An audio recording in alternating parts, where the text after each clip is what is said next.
Mic বাজিয়ে পুলিশকে মার, জলপাইগুড়ির ঘটনা। জলপাইগুড়িতে সেখানে আক্রান্ত হয়েছে পুলিশ। মাইক বাজানো বন্ধ করতে গিয়ে পুলিশকে মারধর করা হয়। মাধ্যমিকের আগে তারস্বরে মাইক বাজিয়ে গান চলছিল জলপাইগুড়ির নাগপাড়ায়। সেখানে পুলিশের গাড়ি যায়, পুলিশ বন্ধ করার চেষ্টা করে। তারপর কি হলো দেখুন, কিভাবে পুলিশের গাড়ি ভাঙচুর করা হয়েছে।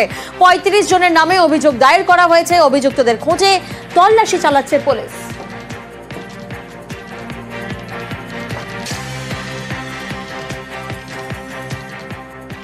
আমরা কীর্তন শুরু করে হঠাৎ কালে একটা পুলিশের গাড়ি আসে, ড্রিঙ্ক করছে ওরা, ড্রিঙ্ক করে আসে মাইকে আমাদের সব কট তারগুলো ছিঁড়ে দিল। মাইককে বলতেছে সোমবার দিকে মাধ্যমিক মাইকটা বন্ধ করো, এই কথাটা বলে ডাইরেক্ট আসে তারগুলো ছিঁড়াছিড়ি করলো। তো আমাদের কিন্তু অনেক পাবলিক ছিল না, হাজার পাবলিক ছিল।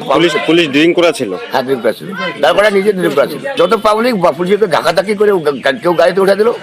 আচ্ছা আচ্ছা। তারপরে কাজ ভাঙে দিল আমাদের পাবলিক। যেই দারোগাটা আছে ওদের আমি শাস্তি চাই।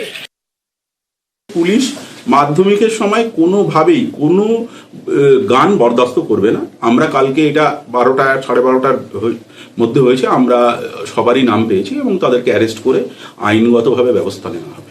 মাধ্যমিকের সময় ওই 10টা বা 11টা নয়, সবসময় মাইক জোরে মাইক বাজানো নিষিদ্ধ। খোঁজ চলছে? হ্যাঁ, খোঁজ চলছে এবং গ্রেপ্তার করা হবে, সবাইকেই গ্রেপ্তার করা হবে।